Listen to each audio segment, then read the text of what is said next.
ఏదైతే ఎవరో ఒకళ్ళు చెప్పారన్న పేరుతో వాంగ్మూలాల పేరుతో కేసులు నమోదు చేసి వేధిస్తున్నటువంటి వ్యవహారంలో హైకోర్టు సీరియస్ అయినటువంటి సంఘటన. పోలీసులు ఆయా కేసుల్లో నిందితులు ఇచ్చే వాంగ్మూలాలను సాక్ష్యంగా పరిగణించాలన్న రాష్ట్ర ప్రభుత్వ వాదన మీద హైకోర్టు విస్మయం వ్యక్తం చేసింది.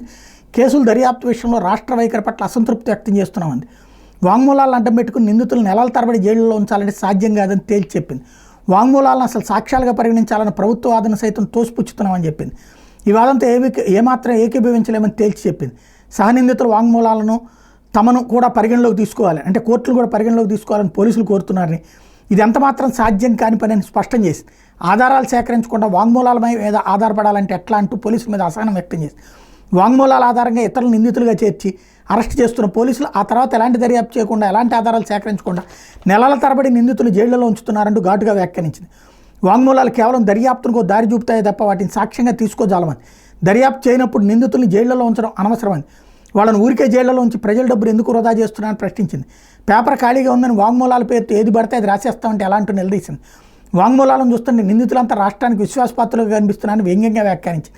దర్యాప్తులో ఎలాంటి పురోగతి లేనప్పుడు ఏ కారణంతో బెయిల్ ఇవ్వద్దని కోర్టులు కోరతారని పోలీసులు నిలదీసింది. ఆయా కేసుల్లో రాష్ట్రం తీరు ఎంతమాత్రం సరిగా లేదని హైకోర్టు స్పష్టం చేసింది. బెయిల్ పిటిషన్ల విషయంలో రాష్ట్రం చాలా రొటీన్గా వ్యవహరిస్తోందని, దీంతో హైకోర్టులో పుంకానుపుంకాలుగా బెయిల్ పిటిషన్లు దాఖలవుతున్నాయని తెలిపింది. వీటి సంఖ్య రోజు రోజుకి పెరిగిపోతోందని ఆందోళన వ్యక్తం చేసింది. ఎన్నో వందల కిలోమీటర్ల నుంచి న్యాయం కోసం ఎంతోమంది హైకోర్టును ఆశ్రయిస్తున్నారని చెప్పింది. వీళ్ళంతా నవ్వులాటకి ఈ బెయిల్ పిటిషన్లు దాఖలు చేస్తున్నారా అని అనుకుంటున్నారా అంటూ తీవ్రస్వరంతో పోలీసులు ప్రశ్నించింది. గంజాయి కేసులో విశాఖపట్నం జిల్లా నక్కపల్లి మండలం ఒడ్డిమిట్ట గ్రామం వద్ద పట్టుబడిన లారీ డ్రైవర్ వాంగ్మూలం ఆధారంగా హనుమంతరావు అనే వ్యక్తిని నిందితుడిగా చేర్చి అరెస్ట్ చేసిన పోలీసులు ఆ వ్యక్తికి వ్యతిరేకంగా ఎలాంటి ఆధారాలను సేకరించకుండా అతన్ని 4 నెలలుగా జైల్లో ఉంచడం మీద మండిపడింది. అతనికి బెయిల్ ఇవ్వద్దని కోరడం మీద హైకోర్టు అసహనం వ్యక్తం చేసింది. హనుమంతరావుకు షరతులతో కూడిన బెయిల్ మంజూరు చేసింది. హనుమంతరావు నుంచి ఎలాంటి గంజాయిని స్వాధీనం చేసుకోలేదని తెలిపింది. అతనికి వ్యతిరేకంగా పోలీసులు ఒక్క కాగితం మొక్కను కూడా ఆధారంగా చూపలేకపోయారని స్పష్టం చేసింది. ఈ మేరకు న్యాయమూర్తి డాక్టర్ జస్టిస్ వక్కలగడ్డ రాధాకృష్ణ కృపాసాగర్ శుక్రవారం ఉత్తర్వులు జారీ చేశారు.